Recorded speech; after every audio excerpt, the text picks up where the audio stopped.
Two sisters paid $8,000 for a motorhome. Inside, they found something worth millions. Sarah and Margaret Callahan grew up in their father's auto repair shop in Portland, Oregon. Sarah spent 30 years teaching high school history before retiring in 2023. Margaret managed a Ford dealership for 26 years. Both knew their way around engines, transmissions, and the kind of problems that come with old vehicles. When their father passed in 2019, he left them his toolbox and a simple piece of advice. Every vehicle has a story, and if you listen carefully enough, it'll tell you everything you need to know. In March 2024, they decided to attend the Portland Municipal Impound Lot Auction. The lot held vehicles abandoned for 7 years or more, unclaimed by owners, sold to recover storage fees. Most wary hunk, rusted sedans with blown engines, pickup trucks stripped for parts. But lot number 47 caught Margaret's attention. A 1999 Zephyr Tiffin Allegro bus, 40 feet long, covered by a green military tarp that had faded to gray. The auction sheet listed it as abandoned since 2017. No owner contact, no lien holders, sold as is with no keys.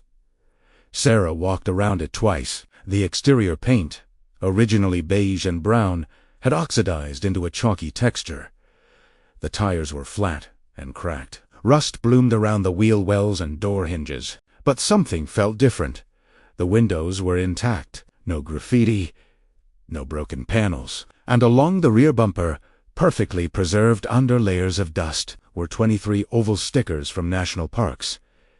Yellowstone, Grand Canyon, Acadia, Badlands, each one placed with care, aligned in neat rows. Margaret opened the bidding at $5,000. Two other bidders pushed it to $70,000. She went to $8,500, and no one countered. Sold. They paid in cash, signed the transfer papers, and hired a tow truck to haul it to Sarah's property outside Gresham. The whole transaction took 90 minutes. They figured they'd spend $15,000 on restoration, flip it for $35,000, and split the profit. Simple project for two women who knew how to work with their hands. The tow truck dropped it in Sarah's driveway on a Thursday afternoon. They spent the first hour just walking around it, taking notes. The Zephyr was built on a Freightliner chassis with a Cummins IS 8.3-liter diesel engine rated at 350 horsepower. In 1999, this model sold for over $200,000. New. Even in rough condition, a restored unit could fetch $40,000 to $50,000 from the right buyer. The body was fiberglass over aluminum framing. Dual air conditioning units on the roof. Slide-out living room section. Full kitchen. Rear bedroom. This wasn't some weekend camper. This was a luxury motorhome built for long-term travel. Margaret tried the door. Locked. No keys meant they'd have to force entry. But she'd done it 100 times at the dealership when customers lost their spares. She used a Slim Jim to pop the lock mechanism, and the door swung open with a pressurized hiss. The smell hit them immediately. Not rot or mold, but old paper, stale air, plastic that had baked in the sun for years. Sarah climbed in first, Margaret right behind her. The interior was immaculate. Not clean, but organized. Dust covered every surface in a uniform gray layer, but nothing was broken. The furniture was original. Beige leather captain's chairs up front, a fold-out dinette table, a sofa with storage underneath, a compact kitchen with a 3-burner stove and microwave. The floor was laminate wood, scuffed but intact. The curtains were drawn on every window, and someone had taped brown craft paper over the glass from the inside, blocking all light. It felt like a tomb, a place sealed intentionally, not abandoned in haste. Sarah walked toward the back. The hallway was narrow, lined with overhead cabinets. The bathroom was tiny but functional. The rear bedroom had a queen-size bed with the mattress still in place, covered by a faded blue comforter. Everything was there, but everything was also empty. No clothes in the closets, no dishes in the cabinets, no personal items. On the counters, someone had stripped this place methodically, removing every trace of who they were, but leaving the structure intact.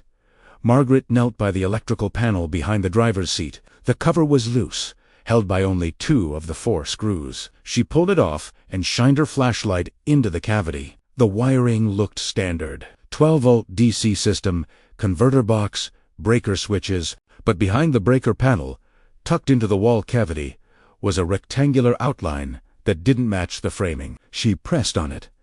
It shifted. She pulled, and a false panel came away, revealing a hidden compartment, 18 inches wide, 24 inches tall, 8 inches deep. Inside was a pelican case, the kind used by photographers and military personnel to protect sensitive equipment. It was black, heavy-duty plastic, with a rubber gasket seal and metal latches. Margaret pulled it out and set it on the dinette table. Sarah stood beside her as she flipped the latches and opened the lid. 12 rolls of Kodak 35mm film, each in its original canister, labeled with dates ranging from 2003 to 2007.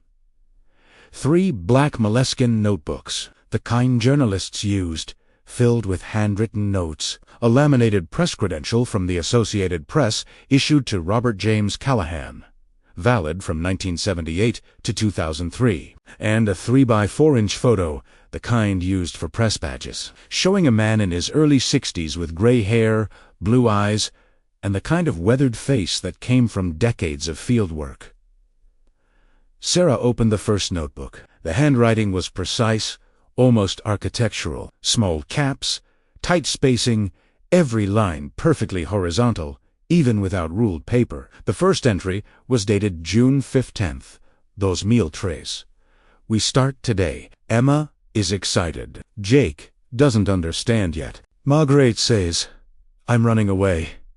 Maybe I am, but I need to show them the real America before it disappears. Not the one on television.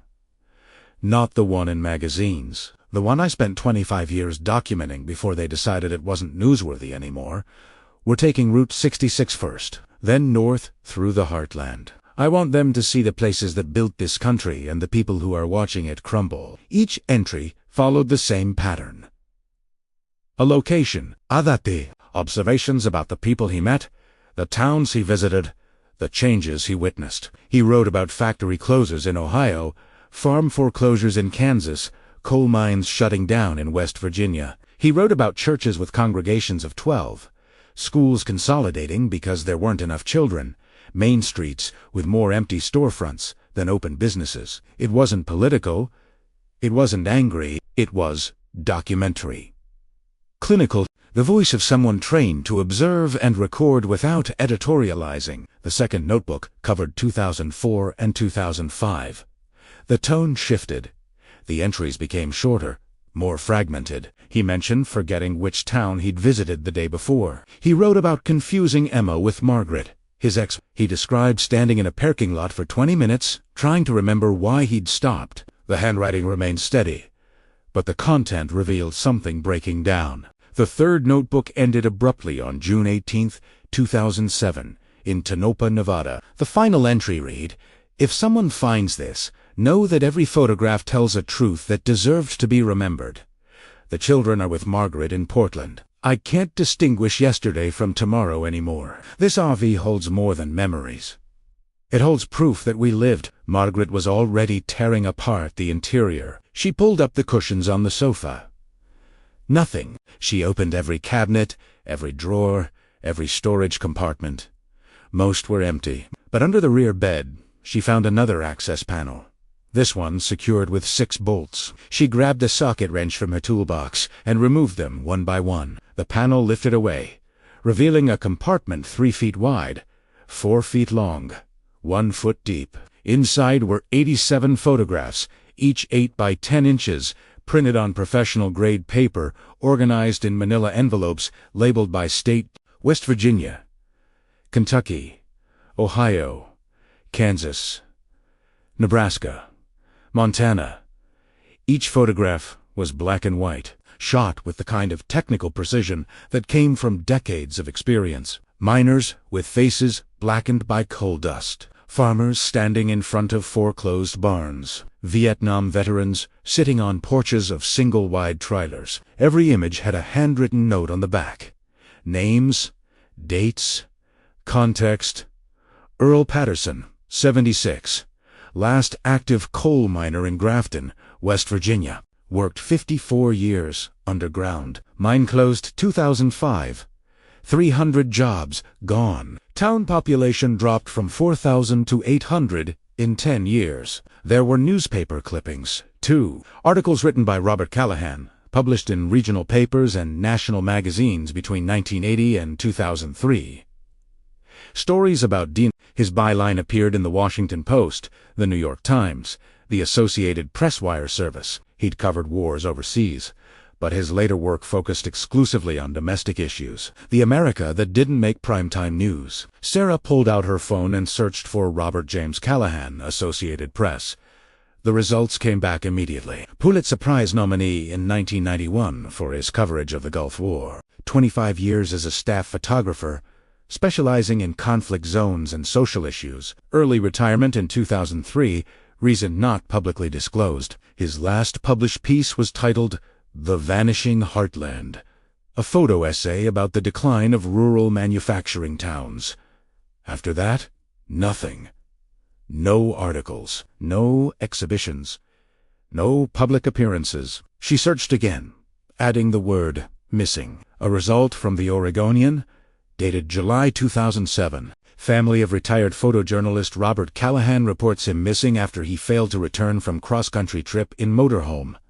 Last known location, Reno, Nevada. Vehicle found in municipal impound lot. Callahan, 63, suffered from early-onset Alzheimer's disease. Margaret found the third compartment by accident. She was inspecting the floor of the rear storage bay, looking for signs of water damage, when she noticed a seam that didn't match the surrounding panels. She traced it with her fingers. It formed a rectangle, 2 feet by 3 feet, cut into the plywood.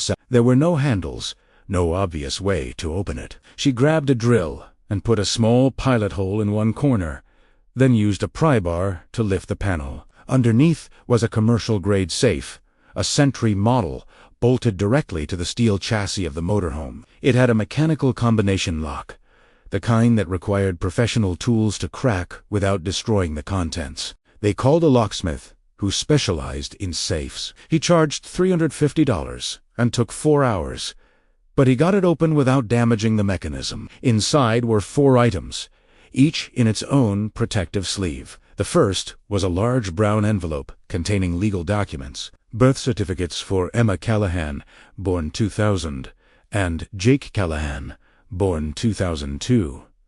A divorce decree finalized in 2007 between Margaret Callahan and Robert Callahan, citing irreconcilable differences, and a handwritten letter on lined notebook paper, never sent, dated March 2007. Robert, the children ask when you're coming home.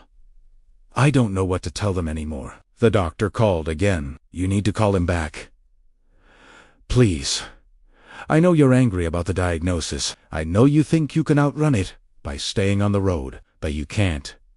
And I can't keep explaining to Emma why her father doesn't remember her birthday. The second envelope contained medical records from Johns Hopkins Hospital, dated December 2006. Diagnoses of early-onset Alzheimer's disease.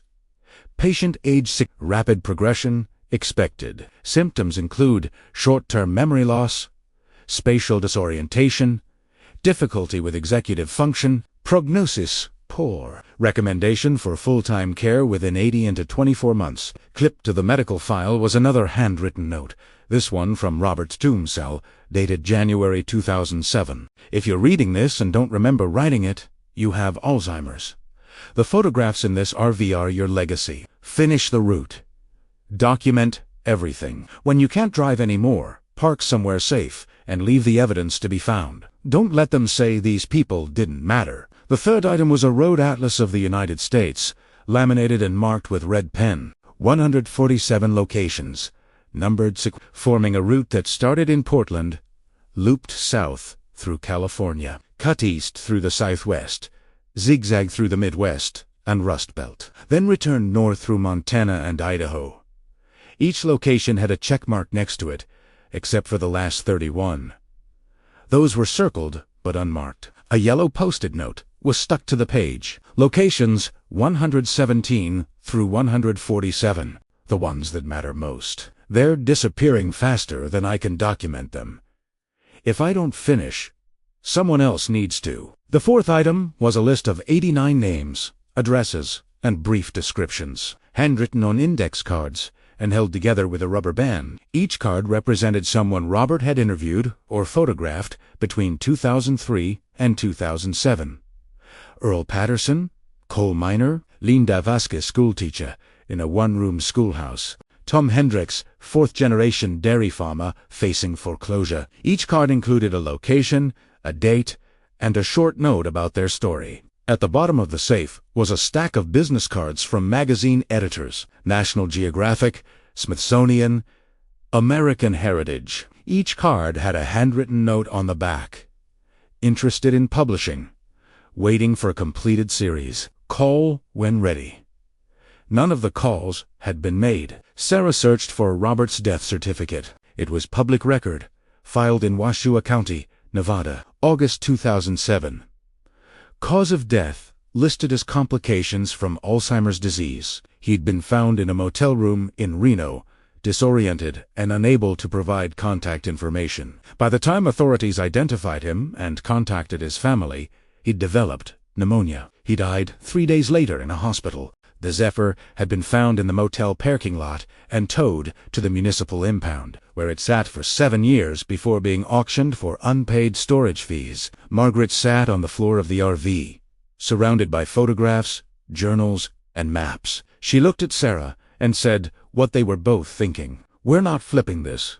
We're finishing it." They spent the next 8 months restoring the Zephyr. The engine needed a complete rebuild: new turbocharger, new injectors, new fuel pump. The transmission had to be pulled and reseated. They replaced all 6 tires, rebuilt the air brake system, and rewired the entire electrical system. The exterior got a full paint job, matching the original beige and brown two-tone scheme. They kept the national park stickers exactly where they were. Inside, they restored the original furniture, reupholstered the seats, and refinished the wood trim. The only addition was a gallery wall in the hallway, where they mounted 20 of Robert's photographs in matching frames. The total cost was $47,000. They didn't care.